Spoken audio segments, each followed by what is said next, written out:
پوری کائنات میں حاضر و ناظر فرمایا. یہ مسئلہ بھی بڑا مختلف فی زمانہ بن گیا ہے، حالانکہ کوئی مشکل مسئلہ نہیں ہے، نہ اس میں کوئی اختلاف ہونا چاہیے. لہذا یا رسول اللہ کہنے کے اوپر کفر و شرک کے فتاوی، اور جو یا رسول اللہ کہے گا وہ کافر و مشرک ہو جائے گا، اس قسم کی باتیں ہمارے معاشرے میں بڑی عام ہیں. اور اس حاضر و ناظر کے مسئلے میں بہت ساری غلط فہمیاں طرفین سے ہیں. جو یا رسول اللہ کہنے کا قائل ہے اسے بھی بسا اوقات صحیح عقیدہ نہیں معلوم ہوتا کہ میں کیوں کہہ رہا ہوں یا رسول اللہ، وہ غلط نظریہ ذہن میں رکھ لیتا ہے. اور جو اس پر اعتراض کرتا ہے وہ بھی بسا اوقات غلط اعتراض کر رہا ہوتا ہے، صحیح مسئلہ اس کو بھی معلوم نہیں ہوتا. تو اللہ تعالیٰ نے اپنے حبیب کو پوری کائنات میں حاضر و ناظر فرمایا، اور اسی حاضر و ناظر کے عقیدے کے تحت دور و نزدیک سے نبی کریم کو یا رسول اللہ کہہ کر پکارا جاتا ہے، اور کبھی یا رسول اللہ المدد بھی کہا جاتا ہے. میں ان دونوں مسئلوں کے اوپر تھوڑا سا کلام کرنا پسند کروں گا، اور توجہ کا طالب رہوں گا. یہ اٹھ کے جو بچے جا رہے ہیں نا، ان کو پیار سے بٹھا لیں تاکہ آپ یہ مسئلہ سمجھیں. درست عقیدہ، درست مسئلہ سمجھنا بہت ضروری ہے. بعض اوقات غلط عقیدہ، غلط نظریہ رکھ کر آدمی پوری زندگی گزار دیتا ہے اور پھر آخرت میں اسی گرفت ہوتی ہے. اس لیے ذرا توجہ سے سماعت فرمائے. یا رسول اللہ جب کہا جاتا ہے تو اس میں مسلمان کا یہ نظریہ پوشیدہ ہے کہ ہم یہاں سے پکار رہے ہیں اور نبی کریم صلی اللہ علیہ وسلم مدینہ منورہ میں سن رہے ہیں. اب یہ عقیدہ یہ ہے کہ مسلمان یہ کہتے ہیں کہ نبی کریم صلی اللہ علیہ وسلم اپنی قبر انور میں اسی طرح زندہ ہیں جیسے آج سے 1500 سال پہلے اس کائنات میں جلوہ افروز تھے.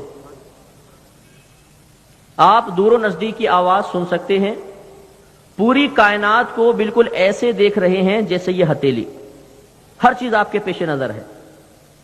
اور آپ اگر چاہیں تو پوری کائنات میں جہاں چاہیں جب چاہیں تشریف لے جا سکتے ہیں، اور اگر چاہیں تو اللہ نے یہ بھی آپ کو قدرت عطا فرمائی ہے کہ آپ کہیں خود نہ جائیں، اسی مقام سے بیٹھے بیٹھے ہاتھ بڑھا کر کسی کی مدد کر سکیں.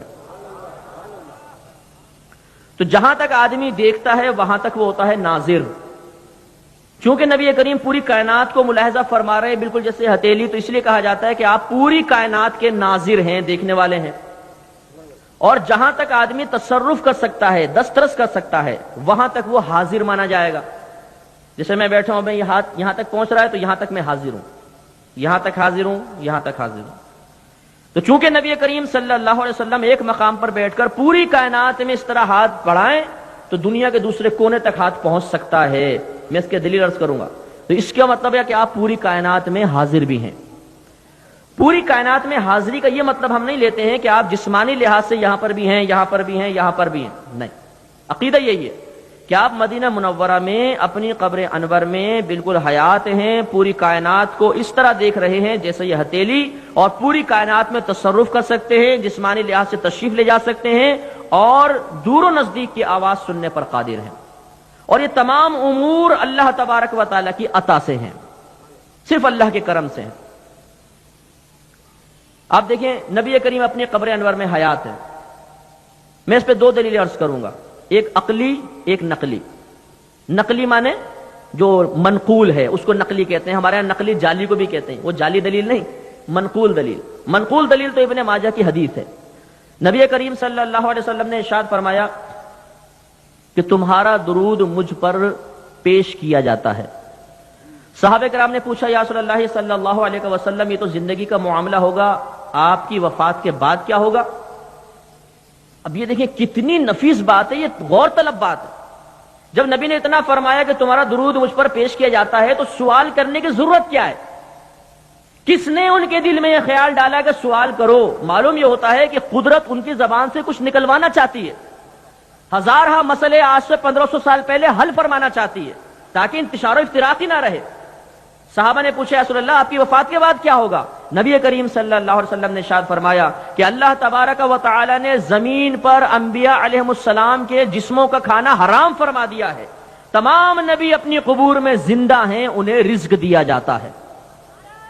ابن ماجہ کی روایت ہے. اس سے معلوم ہوا کہ تمام نبی اپنی قبور میں زندہ ہیں، بشمول ہمارے نبی کریم صلی اللہ علیہ وسلم کے. اس میں ضمن یہ بات میں ہمیشہ عرض کر دیتا ہوں، آپ بھی سماعت فرمائیں کہ بعض اوقات اس حدیث پر یہ کہہ دیا جاتا ہے یہ تو ضعیف حدیث ہے۔ ضعیف کا مطلب جھوٹی نہیں ہوتا، ضعیف کا مطلب یہ ہوتا ہے کہ وہ حدیث جس کو بیان کرنے والے، جس کو راوی کہتے ہیں، وہ تھوڑے سے کمزور تھے، حافظہ یا تو کمزور تھا یا ان تقوی تھوڑا سا کمزور تھا، تو یہ کہتے ہیں بھائی حدیث ضعیف ہے، جھوٹی نہیں ہوتی ہے۔ اور میں آپ کو سمجھانے کے لیے عرض کرتا ہوں کہ جن بزرگوں نے یہ کیٹگریز بنائی ہیں کہ یہ حدیث ضعیف ہے، یہ حدیث صحیح ہے، انہی بزرگوں کا یہ کہنا ہے کہ ضعیف حدیث فضائل میں معتبر ہے، یعنی اگر آپ کو کوئی فضیلت ثابت کرنی ہے تو ضعیف حدیث کو بطور دلیل پیش کیا جا سکتا ہے۔ اب بعض اوقات ایسا ہوتا ہے کہ بعض بھائی کہتے ہیں کہ ہم حدیث کو مانتے ہیں، فقہ کو نہیں مانتے، ہم صرف حدیث کی بات کریں گے۔ جب ان کے سامنے حدیث پیش کی جاتی ہے تو کہتے ہیں حدیث ضعیف ہے۔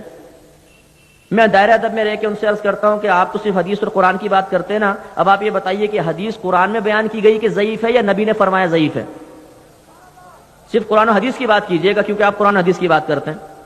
اگر آپ کہیں کہ نہیں بزرگوں نے فرمایا ضعیف ہے تو بزرگوں نے تو یہ بھی فرمایا کہ تقلید کرو، امام اعظم کی تقلید کرو، امام شافعی کی تقلید کرو، وہ تو مقلدین تھے سارے کے سارے۔ پورے 1500 سال کے اندر ایک اللہ کا ولی ایسا دکھا دے جو کسی نے کسی کا مقلد نہ ہو۔ اولیاء کرام صرف مقلدین میں آئے ہیں، یا تو حنفی تھے یا شافعی یا مالکی یا حنبلی، کوئی غیر مقلد ولی ہوا ہی نہیں ہے۔ پھر ضمناً بات آ گئی، میں عرض کر رہا ہوں، تو جو یہ کہتا ہے کہ صرف قرآن و حدیث کی بات کرو، اس کو تو زیبا ہی نہیں ہے کہ وہ کہے کہ حدیث ضعیف ہے، اس لیے کہ لاؤ قرآن بتایا، اللہ نے فرمایا کہ میرے حدیث، یہ نبی کی حدیث ضعیف ہے، یا خود نبی نے فرما دیا یہ میں نے ضعیف بات کہی ہے، نہیں، یہ بزرگوں نے فرمایا ضعیف ہے۔ اچھا چلیں اب آپ ایک نچلے درجے پر آ کر کہتے ہیں ہم اس معاملے میں بزرگوں کی بات مان لیتے ہیں۔ چلو اللہ تعالیٰ آپ کو ایسے ہی سعادت مند رکھے اور مزید ترقی عطا فرمائے۔ آپ جب بزرگوں کی ایک بات مان لی تو دوسری بات بھی مان لیجئے۔ وہی آپ کے بزرگ یہ کہہ رہے ہیں کہ ضعیف حدیث فضائل میں معتبر ہے، تو اس کو تسلیم کر لیجئے۔ تو یہ بالکل پرفیکٹ حدیث پاک ہے، تمام نبی اپنی قبور میں زندہ ہیں، اللہ نے زمین کو اس بے ادبی سے محفوظ رکھا کہ وہ نبیوں کے جسم کو کھائے۔ آپ کو حیرت ہوگی، ایک جھوٹی حدیث گھڑ لی گئی، نبی کریم نے فرمایا میں بھی عنقریب مر کر مٹی میں ملنے والا ہوں، یہ کوئی حدیث نہیں ہے، معاذ اللہ کوئی حدیث نہیں ہے، اور شیخ عبدالحق محدث دہلوی رحمۃ اللہ علیہ کی طرف منسوب کر دی گئی، جھوٹ، یہ حدیث ہے ہی نہیں۔ نبی تو یہ فرما رہے ہیں کہ اللہ نے زمین پر انبیاء علیہ السلام کے اجسام کا کھانا حرام فرما دیا ہے، تمام نبی اپنی قبور میں زندہ ہیں۔ تو یہ نقلی دلیل سے معلوم ہوا کہ زندہ ہے۔ اب عقلی دلیل، توجہ کا طالب ہوں، اللہ تبارک و تعالی نے شہداء کے بارے میں کیا فرمایا؟ وَلَا تَقُولُوا لِمَنْ يُقْتَلُ فِي سَبِيلِ اللَّهِ أَمْوَاتٌ بَلْ أَحْيَاءٌ وَلَكِنْ لَا تَشْعُرُونَ، جو اللہ تعالیٰ کی راہ میں مارے جائیں انہیں مردہ مت کہو، وہ زندہ ہیں لیکن تم اس کا شعور نہیں رکھتے۔ شہداء کی حیات کا ہر شخص قائل ہے، جو انکار کرے گا کافر ہو جائے گا، کیونکہ قرآن کی آیت کا انکار ہے۔ اب یہ اچھی طرح یاد رکھیے گا، یہ ایک اصول ہوتا ہے کہ اگر کسی نچلے درجے کی شے کے لیے ایک حکم ثابت ہو جائے تو اونچے درجے والی شے کے لیے وہ حکم بدرجہ اولا ثابت ہوگا۔ پہلے مثال، اللہ نے فرمایا وَلَا تَقُلْ لَهُمَا أُفٍّ وَلَا تَنْهَرْهُمَا، ماں باپ کو اف بھی مت کہو اور نہ انہیں ڈانٹو۔ اب ایک نوجوان کھڑا ہوا اور اس نے اپنے والد کو ایک گندی سی گالی دے دی اور امی کے ایک تھپڑ مار دیا۔ کسی نے کہا بدتمیز آدمی کیا کر رہا ہے؟ اس نے کہا کیا کر رہا ہوں؟ اللہ نے تو قرآن میں فرمایا اف مت کہو، اف کہاں بول رہا ہوں، ایک کو گالی دے رہا ہوں ایک کو تھپڑ مار رہا ہوں۔ تو آپ یہ کہیں گے نا کہ بھائی جب اف کہنا منع ہے تو تھپڑ مارنا اور گالی دینا تو بدرجہ اولا منع ہوگا، نچلے درجے کی شے منع ہے تو اوپر والی تو بدرجہ اولا منع ہوگی۔ تو یہ آپ کی عقل بھی تسلیم کرے گی اس کو، یہ اعلیٰ حضرت نے اصول لکھا ہے کہ جب نیچے درجے والی شے کے لیے حکم ثابت ہو جائے اوپر والی کے لیے بدرجہ اولا ثابت ہوتا ہے۔ اب میں آپ سے سوال کرتا ہوں، شہداء یہ نچلا درجہ ہے، اس کے اوپر ہے علماء کا درجہ، یہ اعلیٰ حضرت نے دلیل دی ہے، اس کے بعد علماء کا درجہ ہے۔ دلیل یہ ہے کہ میدان محشر میں جب اولیاء، شہداء، علماء حاضر ہوں گے، ہر ولی عالم ضرور ہوتا ہے، عالم اور شہید آئیں گے، تو نبی کریم صلی اللہ علیہ وسلم فرماتے ہیں کہ اللہ تعالیٰ شہداء سے فرمائے گا تم جنت میں جاؤ، اور علماء سے فرمائے گا کہ تم ٹھہرو اور لوگوں کی شفاعت کرو۔ اور ایک روایت میں ہے کہ علماء کے قلم کی سیاہی شہیدوں کے خون کے ساتھ تولی جائے گی. ادھر خون ادھر قلم. عالم کی عزت کیجئے, عالم کی تحقیر اور توہین سے بچیے گا. عالم اللہ کا بہت پیارا ہوتا ہے. اب یہ ہماری بدقسمتی ہے کہ ہم نے عالم کی کوئی عزت اور وقت اپنی نگاہوں میں باقی نہیں رہنے دی. ہم بہت بدتمیزی کے مرتکب ہو جاتے ہیں بسا اوقات. تو عالم اتنا قیمتی ہے کہ اس کے قلم کی سیاہی شہیدوں کے خون کے ساتھ تولی جائے گی. معلوم ہوا کہ عالم اس سے افضل, اور نبی یقیناً عالم سے بھی افضل. تو جب شہید کے لیے حیات ثابت ہے تو عالم کے لیے اور انبیاء علیہ السلام کے لیے بدرجہ اولا ثابت ہوگی. تو عقل بھی تسلیم کرتی ہے کہ تمام نبی اپنے قبور میں زندہ ہے. نمبر 2, نبی کریم پوری کائنات کو بالکل اس طرح دیکھ رہے ہیں جیسے یہ ہتھیلی. خود یہ مشکات کی روایت نبی کریم صلی اللہ علیہ وسلم ارشاد فرماتے ہیں کہ ان اللہ زوایا لی الارض فرأیت مشارقها ومغاربها. بے شک اللہ تبارک و تعالی نے پوری زمین کو میرے لیے سمیٹ دیا تو میں نے اس کے مشارق اور مغارب کو دیکھ لیا, ایک ایک کونے کو دیکھ لیا. مشارق مغارب, مشرق ایک ہے مغرب ایک. مشارق مشرقوں کی جمع ہے, مغارب مغرب کی جمع ہے. تو یہ جب جمع کا صیغہ آتا ہے تو اس کا مطلب ہوتا ہے چپا چپا, ہر مقام دیکھ لیا. اللہ نے زمین کو سمیٹا, میں نے ہر مقام کو دیکھ لیا. شاید آپ کے ذہن میں خیال پیدا ہوگا کہ دیکھا تھا ٹھیک ہے بھی ختم نہیں. اللہ تعالیٰ اپنے حبیب کو دے کر کچھ واپس نہیں لیتا, کیونکہ خود اس نے قرآن میں ارشاد فرمایا وَلَلْآخِرَةُ خَيْرٌ لَكَ مِنَ الْأُولَىٰ. اے حبیب کریم صلی اللہ علیہ وسلم, ہر آنے والی گھڑی فضائل و کمالات کے اعتبار سے آپ کے لیے پچھلی سے بہتر ہے. تو آج سے 1500 سال پہلے جو نبی زمین کے چاروں طرف دیکھ رہا ہے, 1500 سال بعد اس کی نگاہوں کی وسعت کا عالم کیا ہوگا. اور وہ تو نبی ہے. قربان جائیے اپنے ہمارے نبی کے کہ ایسی ایسی باتیں بیان فرما دی کہ اگر تعصب اور بغض کی اینک کو اتار کے دیکھا جائے تو خوش عقیدگی ضرور آ کے قدم بوسی کرے گی. سرکار نے فرمایا جب کافر و منافق کو قبر میں رکھا جاتا ہے اور منکر نکیر آ کے سوال کرتے ہیں مر ربک, تیرا رب کون ہے, ماں دینوں کا, تیرا دین کیا ہے, ماں کنت تقول فی حق ھذا الرجل, تو اس شخص کے بارے میں کیا کہا کرتا تھا, وہ کہتا ہے ہاں ہاں لا ادری, ہائے افسوس میں نہیں جانتا, میں نہیں جانتا. فرشتے کہتے ہیں اوپر دیکھ. کس سے کہتے ہیں, کافر سے. اوپر دیکھ. وہ اوپر دیکھتا ہے, اسے جنت نظر آتی ہے. جنت کتنی اوپر ہے؟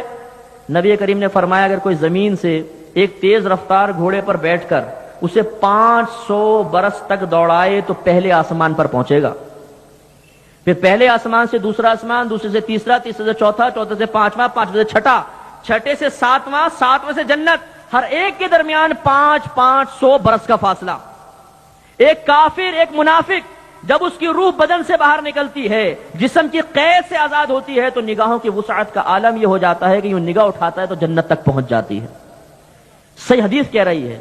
تو کافر و منافق جب جسم کی قید سے آزاد ہو تو اتنی دور نگاہ پہنچ جائے, اور اللہ کا نبی, تو اللہ کے نبی کے لیے پھر اس چیز کو تسلیم کرنے میں کیا حرج ہے. تو پوری کائنات نبی کریم کے پیش نظر ہے اللہ کی عطا سے, اللہ کے کرم سے. خود نبی نے ارشاد فرمایا. اب تو اس میں اضافہ ہوا ہے, پتہ نہیں کہاں تک نبی کریم ملاحظہ فرما سکتے ہیں. تو یہ مسلمان کا عقیدہ ہے. ایک مقام پہ بیٹھے ہیں, پوری کائنات کو ملاحظہ فرما رہے ہیں. پھر پوری کائنات میں تصرف, ایک مقام پہ بیٹھ کے ہاتھ بڑھا کر تصرف فرمانا, کیا یہ ممکن ہے؟ آئیے بخاری شریف پڑھتے ہیں. نبی کریم صلی اللہ علیہ وسلم نے ارشاد فرمایا کہ اللہ تعالی ارشاد فرماتا ہے اگر جبریل کے واسطے سے, فرشتے کے واسطے سے اللہ کا کلام نبی تک پہنچے تو اس کو قرآن کہہ دیا جاتا ہے, اور جب فرشتے کا واسطہ نہ ہو, اللہ تعالیٰ براہ راست اپنے حبیب سے قلب میں الہام کے ذریعے کلام فرمائے تو اس کو حدیث قدسی کہا جاتا ہے. اور بھی اس کی تعریفیں لکھی ہیں, بہرحال یہ بھی ہے. تو حدیث قدسی ہے, اللہ تعالیٰ ارشاد فرماتا ہے کہ میرا کوئی بھی بندہ فرائض سے زیادہ میرا قرب حاصل نہیں کر سکتا. فرض سب سے زیادہ اللہ کے قریب کرتا ہے.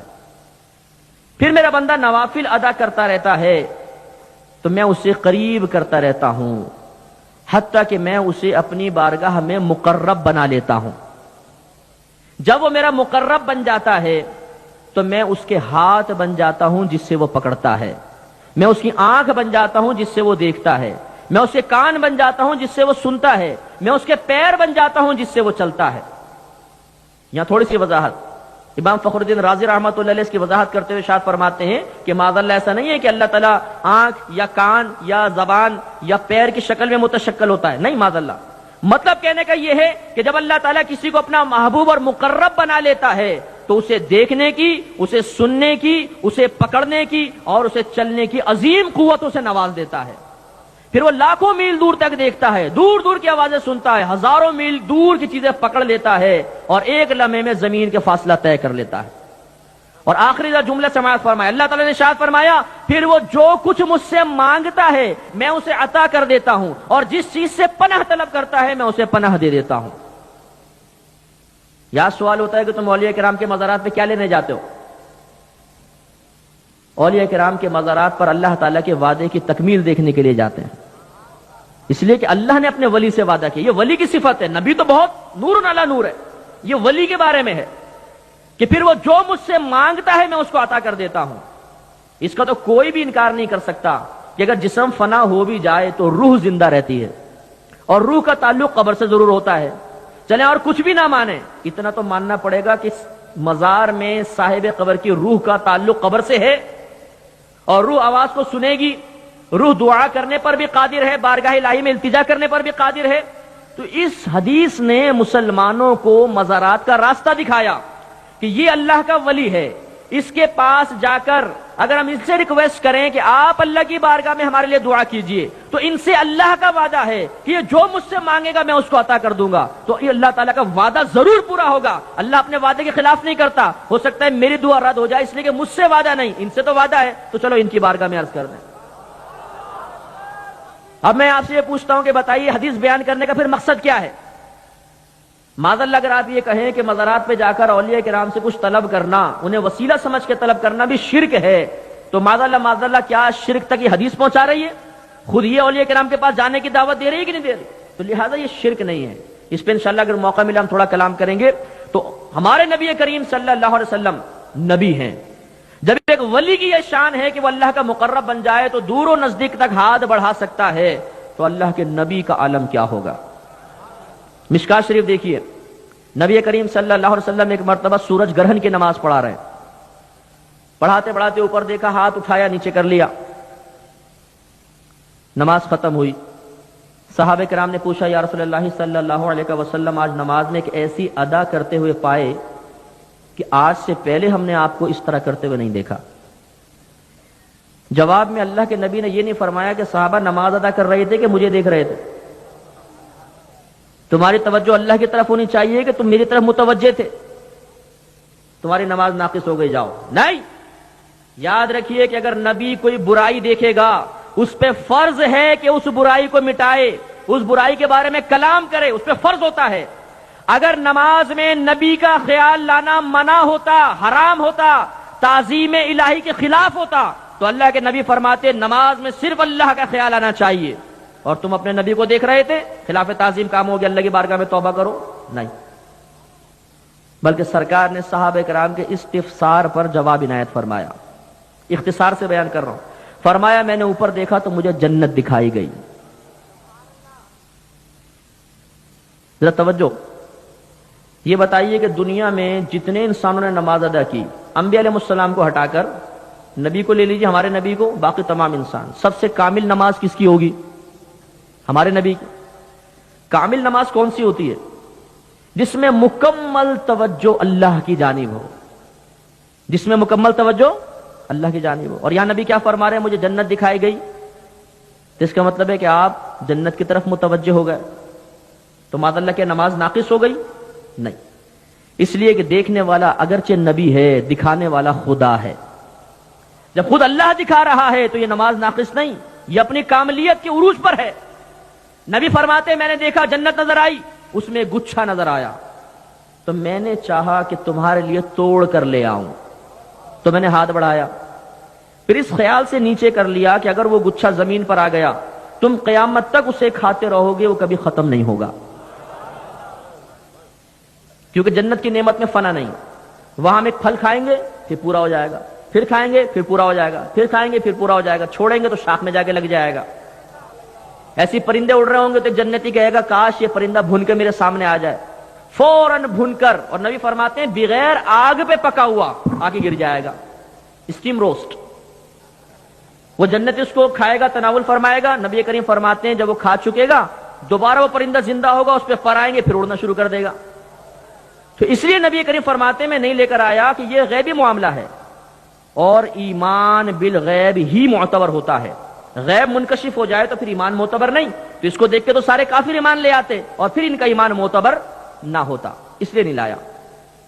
اب ذرا توجہ فرمائیں، ابھی میں نے آپ کو جنت کی اونچائی بتائی، کتنی دور ہے؟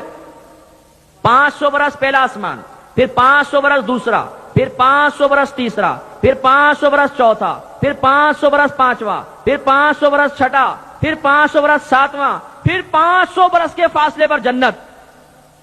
اور میرے اور آپ کے قدرت والے نبی جنہیں اللہ نے قدرت اور وسعت عطا فرمائی زمین سے ہاتھ بڑھا رہے ہیں جنت تک۔ اچھا پھر یہ نہیں فرمایا کہ اونچی بہت تھی، کافی دیر کوشش کرتا رہا، آخر ہاتھ نیچے کر لیا۔ معاذ اللہ اگر پہنچتا نہیں نا تو یہ اونچا کرنا ہی غلط ہوتا۔ جسے میں آپ سے کہوں کہ دیکھو ابھی میں اس تار کو پکڑ کے بتاتا ہوں، اب میں یہ کوشش شروع کر دوں تو آپ کہیں گے مفتی صاحب سرک گئے، بیٹھے بیٹھے کچھ ہو گیا ان کے اوپر، اتنا اونچا تار ہے تو کیسے پکڑیں گے بھائی؟ تو جس تک رسائی ممکن نہ ہو اس تک رسائی کی کوشش بھی بے وقوفی ہے۔ نبی کریم صلی اللہ علیہ وسلم نے فرمایا میں نے ہاتھ بڑھایا گچھے تک پہنچ جائے۔ صحابہ کرام نے درمیان میں نہیں ٹوکا یا رسول اللہ پہنچتا کیسے؟ نہیں، خوش عقیدہ مسلمان تھے۔ اور نبی کریم نے فرمایا میں نے ہاتھ بڑھایا، پھر یہ سوچ کر نیچے کر لیا کہ لے آؤں گا قیامت تک کھاتے رہو گے۔ یہاں ایک پوائنٹ اور بہت اچھی بات کہ بھائی ساتھ میں بیٹھے ہوں، بغیر پوچھے میں ان کی جیب میں ہاتھ ڈالوں اور کچھ نکالنے کی کوشش کروں تو یہ شاباش دیں گے نا؟ شاباش مفتی صاحب بہت اچھا کام کر رہے ہو۔ کیا کریں گے بھائی؟ ہاتھ پکڑ لیں گے نا، جیب کترے، خائن، چور، ڈاکو، جو لقب ان کے ذہن میں ہوگا سب مجھے عنایت فرما دیں گے۔ تو یہ کیوں غصے ہوں گے؟ کیوں مجھے چور اور خائن کہہ رہے ہیں؟ اس لیے کہ مال غیر کا ہے اور میں نے غیر کے مال میں بلا اجازت تصرف کی کوشش کی ہے، اور کسی غیر کے مال میں بلا اجازت تصرف یہ چوری ہوتی ہے، ڈاکہ ہوتا ہے، یہ خیانت ہوتی ہے۔ اگر جنت اللہ کے نبی کی نہ ہوتی تو نبی کریم کا ہاتھ بڑھانا ہی گناہ ہوتا، اور نبی سے گناہ کا صدور نہیں ہو سکتا۔ معاذ اللہ وہ صغیرہ کبیرہ گناہ سے پاک و صاف ہے۔ معلوم یہ ہوا کہ جنت اللہ کے نبی کی ہے، اور جس کو چاہیں جب چاہیں جنت کی نعمت لا کر زمین پہ عطا فرما دیں۔ وَلَلْآخِرَةُ خَيْرٌ لَكَ مِنَ الْأُولَىٰ، اے نبی ہر آنے والے گھڑی آپ کے لیے پچھلے گھڑی سے افضل ہے۔ آج سے 1500 سال پہلے جو نبی ہاتھ بڑھا کے جنت تک ہاتھ پہنچانے پر قادر ہے، آج اس کی قدرت کی وسعت کا عالم کیا ہوگا؟ تو اس کے بارے میں اگر مسلمان ان احادیث کے پیش نظر یہ عقیدہ رکھیں کہ جنت اتنی دور، میرے نبی آج سے 1500 سال پہلے اس میں ہاتھ پہنچانے پہ قادر، تو مدینہ تو بڑا قریب ہے۔ اگر یہاں سے ہاتھ بڑھا کر عنایت فرما دے تو کون سے تعجب کی بات ہے؟ اور تاریخ کا مطالعہ کریں، خدا کی قسم سینکڑوں واقعات نبی کریم نے عطا فرمایا۔ ملا جامی رحمت اللہ علیہ کا واقعہ آپ نے سنا ہوگا، انتہائی عاشق رسول، نبی کریم صلی اللہ علیہ وسلم سے ملنے کے لیے مدینہ منورہ کی طرف چلے۔ جب مدینہ منورہ کی سرحد پر پہنچے، مدینہ منورہ کے والی کے خواب میں سرکار تشریف لائے۔ فرمایا ایک شخص آ رہا ہے، اسے مدینے میں داخل مت ہونے دینا۔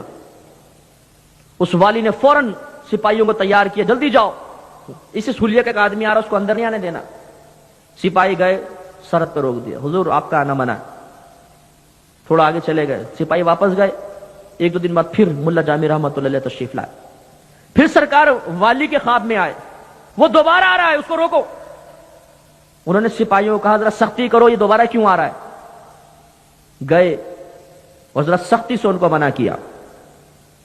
تیسری مرتبہ پھر جب آئے، سرکار پھر خواب میں تشریف لائے اور اس والی سے کہا کہ اسے پیار و محبت سے منع کرنا، وہ میرا مبغوض نہیں، مجھے اس سے نفرت نہیں، بلکہ وہ میرا محبوب ہے، میں اس لیے منع کر رہا ہوں کہ اگر وہ آئے گا وہ میرا ایسا عاشق ہے کہ مجھے خود اس کے استقبال کے لیے قبر سے باہر آنا پڑے گا۔ تو نبی کریم صلی اللہ علیہ وسلم ان چیزوں پہ قادر ہیں۔ آپ نے یہ محدثین، تذکرۃ المحدثین اٹھا کے پڑھیے، کس طریقے سے محدثین کی مدد فرمائی۔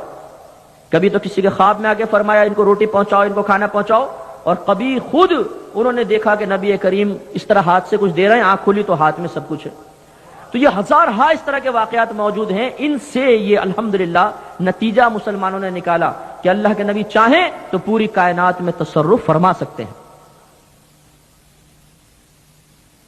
اب یہ سوال پیدا ہوتا ہے، چلو ٹھیک ہے مان لیا تصرف فرما سکتے ہیں، چلو مان لیا دیکھ بھی سکتے ہیں، تو کیا ان کے پاس کچھ ہے دینے کے لیے؟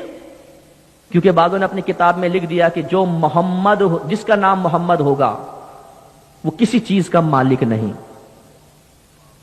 یہ بدتمیزی کا جملہ ایک عام مسلمان بھی سنے جس کو بالکل علم دین حاصل نہ ہو تو برا محسوس ہوگا. اللہ کے نبی کے لیے معاذ اللہ یہ لکھنا کہ جو جس کا نام محمد ہے اسے کسی چیز کا اختیار نہیں، وہ کسی چیز کا مالک نہیں. ابھی آپ نے دیکھا ہمارے نبی جنت کا گچھا لے کر آ رہے ہیں. ان احادیث پہ غور کرتے تو کبھی اس طرح قلم لغزش نہ کھاتا. اور آئیے ابو داؤد کی روایت، حضرت ربیعہ رضی اللہ تعالی عنہ ایک صحابی رسول ہیں اور انتہائی خوش قسمت صحابی. ان کی ڈیوٹی یہ تھی کہ جب نبی کریم صلی اللہ علیہ وسلم تہجد میں کاشانہ اقدس سے باہر تشریف لاتے تو یہ لوٹا اور مسواک پیش کر دیتے تھے. اب نبی کریم صلی اللہ علیہ وسلم کے رات میں عبادت اختیار کرنے کا کوئی ایک طریقہ نہیں تھا، کبھی ابتدائی حصے میں، کبھی درمیانے حصے میں، کبھی آخری حصے میں. تو کتنی سخت ڈیوٹی ہوگی کہ یہ غلام لوٹا اور مسواک لے کے بیٹھا ہوا کہ پتہ نہیں کب دروازہ کھلے اور باہر آئے اور میں پیش کر دوں. تو پوری رات اسی انتظار میں گزر جاتی تھی. اور خدا کی قسم اس انتظار مصطفیٰ پر ہماری پوری زندگی کی نمازیں عبادتیں قربان. انتظار کس کا ہے؟ اللہ کے نبی کا. اور جب سرکار باہر آتے ہوں گے اور سرکار کے چہرہ انور پہ نگاہ پڑتی ہوگی تو ساری تھکن دور ہو جاتی ہوگی. کاش وہ منظر ہمیں بھی کبھی نظر آ جائے، خواب میں ہی نظر آ جائے.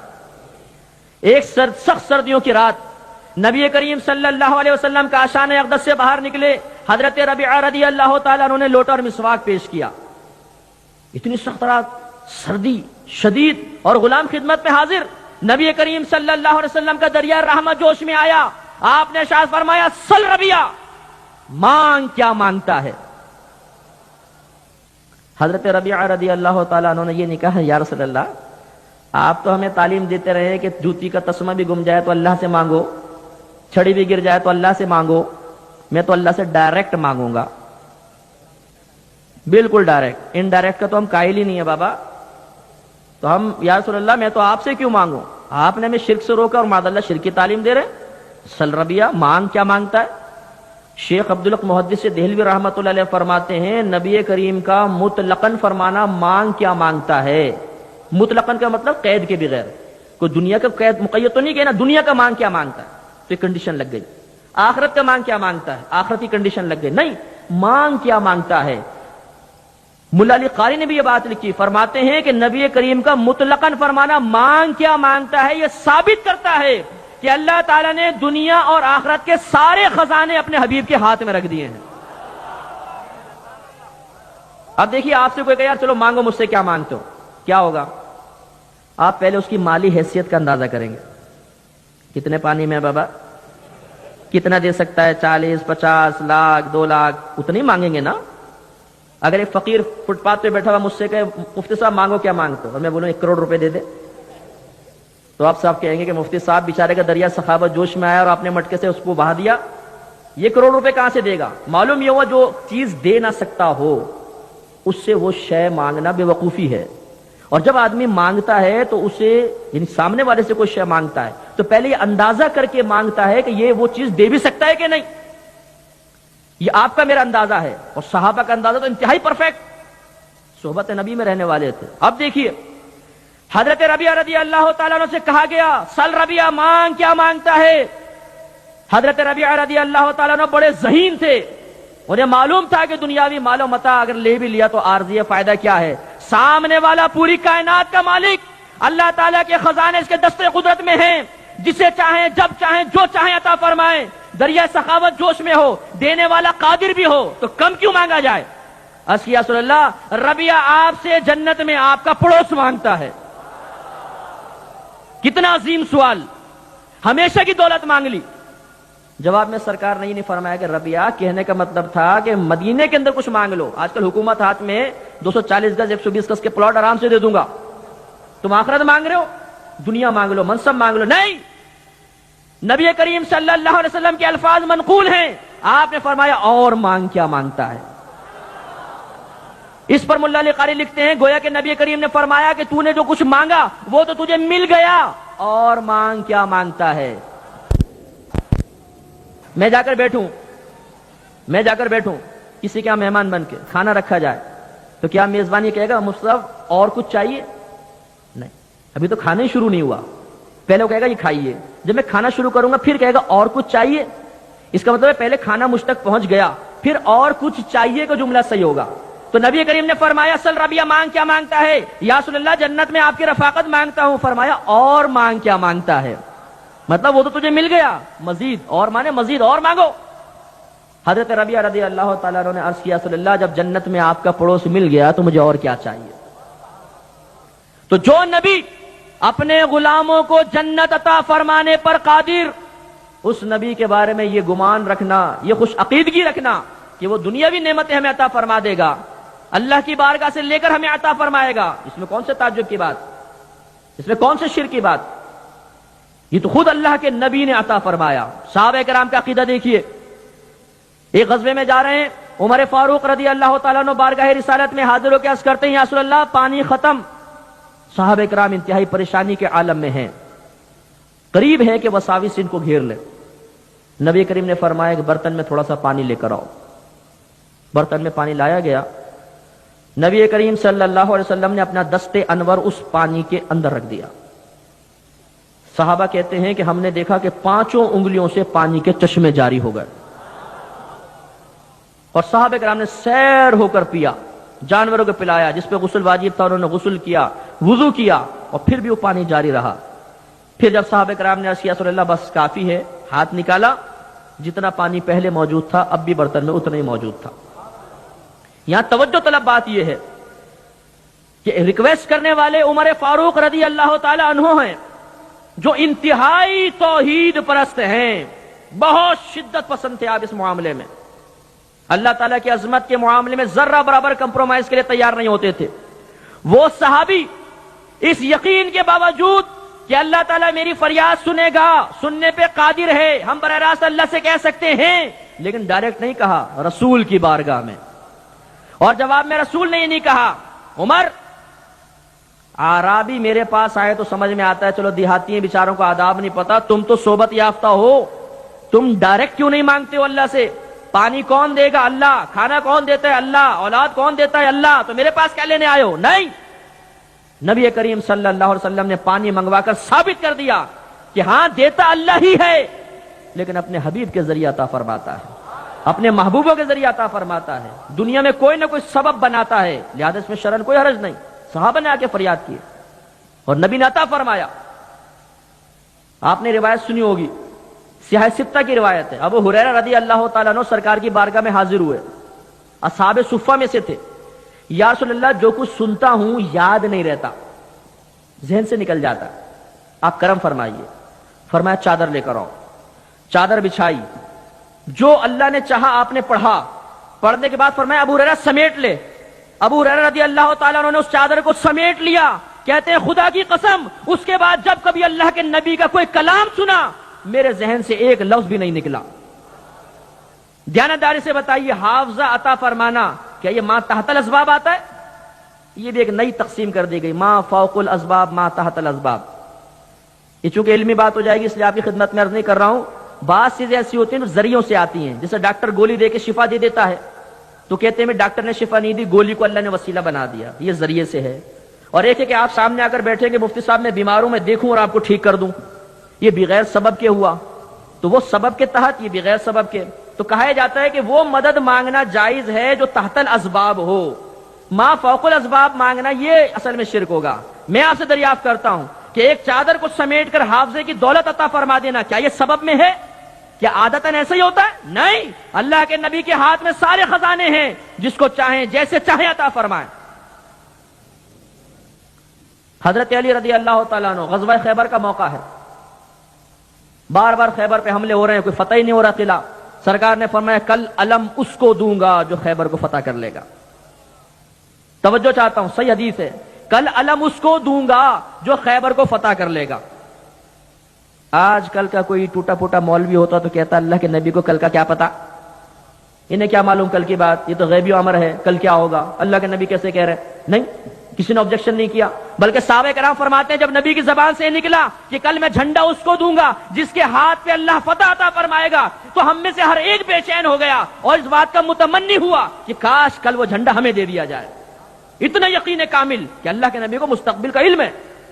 اب سب صبح ہوئی تو لائن سے کھڑے ہوئے ہیں, متمنی ہے. آپ نے دیکھا ہے جب کوئی بڑی شخصیت آتی ہے تو ہر ایک اپنا منہ آگے وہ کرتا ہے کہ چلو مجھ پہ نگاہ پڑ جائے, چاہے جاننا پہچان نظر پڑ جائے, اور نظر پڑ جاتی ہے کوئی مسکرا کے دیکھ لے تو بولتے ہیں ہاں مجھے مسکرا کے دیکھا تھا.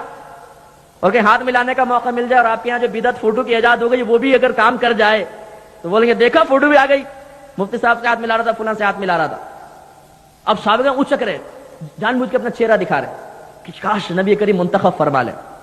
سرکار نے سب پہ نگاہ دوڑائی, فرمایا کہ علی کہاں ہے. حضرت علی رضی اللہ تعالیٰ عنہ کو ان دنوں میں آشوب چشم کی بیماری تھی, تو آپ وہاں تشریف ہی نہیں لائے تھے. کیسی پانی بہے گا میں آؤں گا وہاں پر نہیں آئے. سرکار نے فرمایا علی کہاں ہے. کسی نے کہا یا رسول اللہ صلی اللہ علیہ وسلم ان کی آنکھوں میں بیماری ہے. فرمایا اس کو بلاؤ. قریب بلایا, اپنا لعاب دہان اقدس نکالا, ان کی آنکھوں پہ لگا دیا, آنکھیں بالکل منور ہو گئی, اور اس کے بعد پھر کبھی دکھنی نہیں آئی. دیکھیے اللہ کے نبی نے کیا کیا عطا فرمایا. کسی کو شفا دے رہے ہیں, کسی کو پانی پلا رہے ہیں, کسی کو کھانا کھلا رہے ہیں, ان میں اضافہ فرما رہے ہیں. خدا کی قسم ان روایات پر آپ غور کریں. جس نبی نے ہزاروں صحابہ کرام کو ایٹ اے ٹائم کھانا کھلایا, جیسے جیسے زمانہ گزرتا جائے گا فضائل و کمالات میں اضافہ ہوگا, ویسے ویسے اس کے دسترخوان کی وسعت کا عالم کیا ہوگا. تو عقیدہ ہمارا یہی ہے, دیتا اللہ ہے, اللہ کے دیے بغیر باقی انبیاء علیہ السلام ایک طرف, ہمارے نبی بھی ایک ٹنکا بھی نہیں دے سکتے اللہ کے دیے بغیر. الحمدللہ اللہ تعالیٰ عطا فرماتا ہے, اور اللہ کے نبی, اللہ کے محبوب اس کو آگے منتقل کرتے ہیں. یہ مسلمانوں کا عقیدہ ہے. تو ہمارے نبی عطا فرماتے رہے, صحابہ کرام نے بارگاہ رسالت میں فریاد کی ہے اور سرکار نے امداد فرمائی. لہذا یہ مسلمان کا عقیدہ, یہاں سے اگر ہم پکاریں گے اللہ کے نبی سنیں گے, اور سننے کے بعد ہمیں عطا بھی فرما سکتے ہیں. اب یہ سوال, اچھا کیا اللہ کے نبی اتنی دور سے سن لیں گے؟ اور اگر دور سے سن لیں گے تو شرک ہو جائے گا, اس لیے کہ اللہ بھی دور کی آواز سنتا ہے, نبی بھی دور کی آواز سنتا ہے, یہ تو شرکت ہو جائے گی.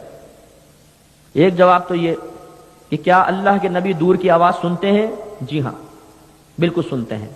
آج ٹیلی فون کی ایجاد نے ایک عام شخص کو لاکھوں میل دور کی آواز سنا دی, تو کیا ہمارا اللہ تعالیٰ اتنا کمزور ہے کہ ہماری آواز وہاں تک نہیں پہنچا سکتا؟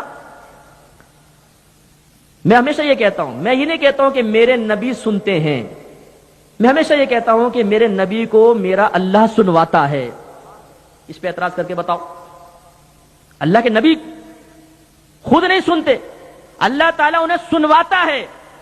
اللہ کی قدرت و عظمت پر کیا اعتراض؟ بخاری اٹھا کے پڑھیے, نبی کریم صلی اللہ علیہ وسلم مسجد نبوی میں تشریف فرما ہے, صحابہ کرام اطراف میں بیٹھے ہوئے ہیں, زوردار دھماکے کی آواز آئی. سرکار نے فرمایا صحابہ جانتے ہو کیسی آواز ہے؟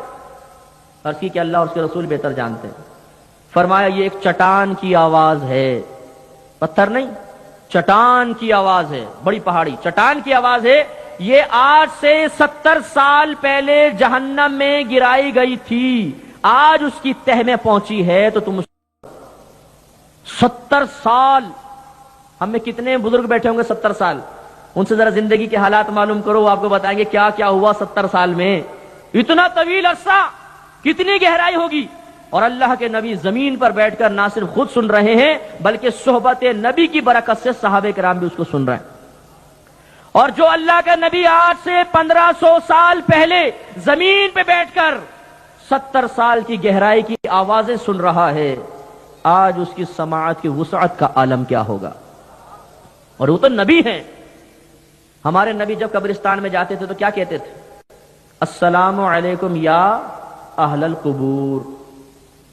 قبر والے کو یا کے ساتھ ندا دینا خود نبی سے ثابت. اور پھر یا اہل القبر نہیں فرمایا اے قبر والے تجھ پر سلام, نہیں, یا اہل القبور جمع کا صیغہ, تمام قبر والوں تمہیں سلام. منو مٹی کے نیچے دبا ہوا مردہ, اسے اللہ کے نبی سلام فرما رہے ہیں. اگر نہ سنے تو سلام کرنا بے وقوفی. میں سمجھاتا ہوں, آپ کے ابا جان سو رہے ہوں اور آپ جا کر کہیں ابا جان السلام علیکم,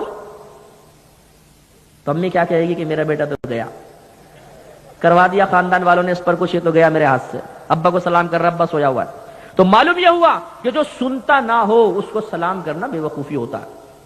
یہ تو بخاری کی روایت ہے, سرکار نے فرمایا جب تم قبرستان جا کے مردوں کو سلام کرتے ہو وہ اس کا جواب دیتے ہیں لیکن تم اس کا شعور نہیں رکھتے. تو سنتے ہیں, ایک عام مردہ منو مٹی کے نیچے سن سکتا ہے, جب تک روح جسم میں تھی نہیں سن سکتا تھا. آپ کسی زمین کھود کے اندر چھپ جائیے زندگی کی حالت میں, آپ کو باہر سے پکارے آواز ہی نہیں آئے گی. لیکن جب آپ کی روح جسم کی قید سے آزاد ہوگی تو آپ جیسا اور مجھ جیسا عام آدمی بھی باہر کی آوازیں سن لے گا. تو اللہ کے نبی کی سماعت کا عالم کیا ہوگا. اس لیے ہمارا یہ عقیدہ ہے کہ اگر ہم یہاں سے بھی پکاریں گے تو اللہ کے نبی سنیں گے. دوسری بات, یہ شرک ہو گیا. اللہ بھی اتنی دور کی آواز سن سکتا ہے, دور و نزدیک کی آواز تو اللہ سن سکتا ہے, آپ نبی کے لیے بھی مانے تو شرک. میں سمجھانے کے لیے عرض کرتا ہوں کہ اللہ تعالیٰ تو دور کی آواز سنتا ہی نہیں. کیوں؟ آپ کہیں گے مفتی صاحب نے کیا کر دیا, وہ عقیدہ خراب کر رہے ہیں. تو نہیں, اس لیے کہ میں آپ سے پوچھتا ہوں, دل پر ہاتھ رکھ کر ذرا بتائیے کہ اللہ تعالیٰ کسی شے سے دور ہے؟ وَإِذَا سَأَلَكَ عِبَادِ عَنِّي, اے حبیب جب یہ میرے بندے میرے بارے میں آپ سے سوال کریں, فَإِنِّي قریب, تو آپ فرما دیجئے میں تم سے بہت قریب ہوں. یہ تو قرآن کہہ رہا ہے, اللہ تعالیٰ کسی سے دور نہیں. ہاں, جو ایسے رب کو مانے جو واقعی اس سے دور ہے تو الگ بات ہے. ہم تو ایسے رب کو مانتے ہیں کہ وہ شاہرک سے بھی زیادہ قریب ہے. قریب سے سننا یہ اللہ تبارک و تعالی کا فعل ہے, دور سے سننا نبی کے خاصہ ہو سکتا ہے, اللہ کا نہیں. اللہ تعالیٰ قریب کی آوازیں سنتا ہے اور اس کی عطا سے حبیب دور دور کی آوازیں سن لیتے ہیں. اب شاید آپ کے ذہن میں سوال پیدا ہوگا کہ ہمارے نبی تو عربی تھے, کوئی انگلش میں فریاد کر رہا ہے, کوئی بلوچی میں بول رہا ہے, کوئی سندھی میں, کوئی جاپانیز میں, کوئی چائنیز زبان میں, تو کیا اللہ کے نبی سب کچھ سن لیں گے, سب سمجھ لیں گے؟ یاد رکھیے گا, اس کو میں عقلی دلیل سے آپ کو سمجھاؤں گا کہ آدم علیہ السلام کو اللہ تبارک و تعالی نے تمام اشیاء کے نام سکھائے. ساتھ ساتھ مفسرین فرماتے ہیں کہ اللہ تعالیٰ نے آدم علیہ السلام کو 7 لاکھ زبانیں سکھائی تھی, اور آپ اپنی اولاد سے ان مختلف زبانوں میں کلام فرماتے تھے, کسی اولاد سے کسی زبان میں, کسی اولاد سے کسی زبان میں. پھر آپ کی اولاد دنیا میں تقسیم ہوئی تو جس اولاد نے جو زبان اختیار کی تھی پھر وہ اس زمانے میں عام ہو گئی, تو اس طرح مختلف زبانیں مارز وجود میں آئیں. اسی لیے یاد رکھیں کہ جتنی بھی لغتیں کائنات میں ہیں سب توقیفی ہیں. توقیفی کا مطلب اللہ کی طرف سے عطا کردہ ہے, خود ہم نے ان کو نہیں بنایا, کوئی زبان خود نہیں بنی, اس کی اصل, اس کی اساس, اس کی بنیاد اللہ کی عطا کردہ ہے. ہاں یہ الگ بات ہے کہ جب اللہ نے عطا کی بعد میں تغیر پیدا ہوا, دوسری زبانیں اس زبان میں شامل ہو گئی, ہماری زبان دوسری زبان میں چلی گئی, یہ الگ بات ہے. لیکن ہر زبان اللہ نے آدم علیہ السلام کو سکھائی, آپ نے اولاد سے مختلف زبانوں میں کلام کیا اور وہ کلام عام ہوتا چلا گیا. یہ بات جب سمجھ گئے تو یاد رکھیے ہمارے نبی بالاتفاق تمام انبیاء علیہم السلام سے افضل اور اعلیٰ ہے, اور ہمارے نبی کریم صلی اللہ علیہ وسلم کے افضل اور اعلیٰ ہونے کی سب سے بڑی دلیل یہ ہے کہ آپ کا علم تمام نبیوں سے زیادہ ہے. ورنہ بظاہر اگر آپ دیکھیں تو نوح علیہ السلام نے 950 برس تبلیغ فرمائی, 950 برس, تو 950 برس عبادت بھی کی ہوگی. تو بظاہر تو ایسا لگتا ہے کہ نبی کریم کی 63 سالہ زندگی کی عبادت اور نوح علیہ السلام کی 950 برس کی عبادت بظاہر زیادہ ہے. ہمارے نبی کو جو فضیلت و کمال حاصل ہے وہ علم کے اعتبار سے, کیونکہ علم بزرگی بناتا ہے, عبادت نہیں, علم. آدم علیہ السلام کے پاس علم تھا, قرآن ثابت کر رہا ہے. تو شیطان کی عبادت, فرشتوں کی عبادت ایک طرف, سب کو حکم دیا سجدہ ریز ہو جاؤ. آدم تم سے افضل ہے اس لیے کہ اس کے پاس علم ہے. جب نبی کریم سفر معراج کے لیے تشریف لے گئے, بیت المقدس پہ پہنچے, تمام انبیاء علیہ السلام موجود, سرکار نے امامت فرمائی. اور یہ اصول ہوتا ہے کہ جس مقام پہ کوئی امام جمع نہ ہو, امام مقرر نہ ہو اور لوگ جمع ہو جائیں, امامت کا حق اسے حاصل ہوگا جس کا علم سب سے زیادہ ہوگا. سرکار نے امامت فرمائی, آپ کا علم سب سے زیادہ. تو اس دلیل سے ثابت ہوا جب آدم علیہ السلام کو 7 لاکھ زبانیں آتی ہیں تو بعطائے الہی ہمارے نبی تمام زبانیں سمجھنے پر قادر ہیں اللہ کی عطا سے. اور میں کبھی کبھی سمجھانے کے لیے مزید عرض کرتا ہوں جو اور آپ کو سمجھائے گا. مجھے یہ بتائیے کہ شیطان ہمارے دل میں وسوسہ کس زبان میں ڈالے گا؟ بھئی آپ کے یہاں اگر اردو بولی جاتی ہے اور شیطان انگلش میں وسوسہ ڈالنا شروع کر دے اور انگلش آتی نہ ہو تو آپ کہیں گے باپ رے کہاں سے آوازیں آ رہی ہیں بھائی؟ آپ کہیں گے آصف کا سایہ آ گیا. اور جاپانی میں ٹی ٹاؤں ٹی کرنے لگ جائے تو آپ کہیں گے میرے تو دماغ شارٹ ہو گیا، پتہ نہیں کہاں سے وسوسے آ رہے ہیں، کہاں سے آوازیں آ رہی ہیں. تو معلوم یہ ہوا کہ شیطان جس شخص کو وسوسہ ڈالتا ہے اسی کی زبان میں ڈالتا ہے.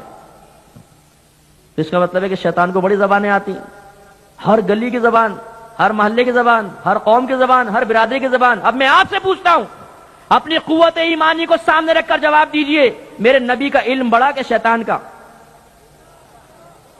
جو کہے شیطان کا بڑا تو چلو ٹھیک ہے، پھر تو وہ شیطان کو بڑا مانے گا. اور جو کہے اللہ کے نبی کا علم زیادہ، تو جب شیطان تمام زبانیں سمجھ سکتا ہے بعطائے الہی، یہ ناممکن نہیں، تو پھر ہمارے نبی تو بدرجہ اولیٰ جانیں گے. اچھا اگر آپ کے ذہن میں خیال پیدا ہو کہ چلو فریاد کی تو سن لی، اگر کوئی گونگا ہو تو وہ تو بول ہی نہیں سکے گا، وہ بیچارہ کیا کرے؟ تو یاد رکھیے کہ اللہ کے نبی زبان کے الفاظ کو بعد میں دیکھتے ہیں، قلب کے خطرات پر پہلے مطلع ہو جاتے ہیں.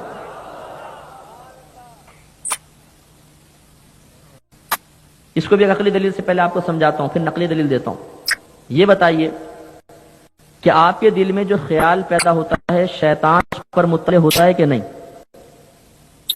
آپ بستر پر لیٹے ہیں، فجر کی اذان ہوئی، حی علی الصلاۃ، آؤ نماز کی طرف، حی علی الفلاح، آؤ بھلائی کی طرف. آپ نے دل میں ارادہ کیا میں اٹھتا ہوں، شیطان کو پتہ چل جاتا ہے کہ نہیں؟ فوراً کہتا ہے ابھی تو اذان ہوئی ہے، تھوڑی دیر لیٹ جائے، اتنی جلدی کیا ہے، 15-20 منٹ آدھے گھنٹے بعد جماعت ہوگی. آنکھ لگ گئی، پھر آنکھ کھلی، دل میں ارادہ پیدا ہوا، فوراً پھر ٹپک پڑتا ہے، ارے ابھی تو پورے 10 منٹ باقی ہے، کھڑی بھی ہو گئی تو جلدی سے جا کے پڑھ لیں گے. اور پھر جو آنکھ کھلتی ہے تو سورج سر پہ آ چکا ہوتا ہے، اور پھر جو آنکھ کھلتی ہے تو سورج سر پہ آ چکا ہوتا ہے. گئی. آپ نیکی کا ارادہ کریں، فوراً شیطان کو پتہ چلے گا، مداخلت بیجا کا مرتکب ہو جائے گا.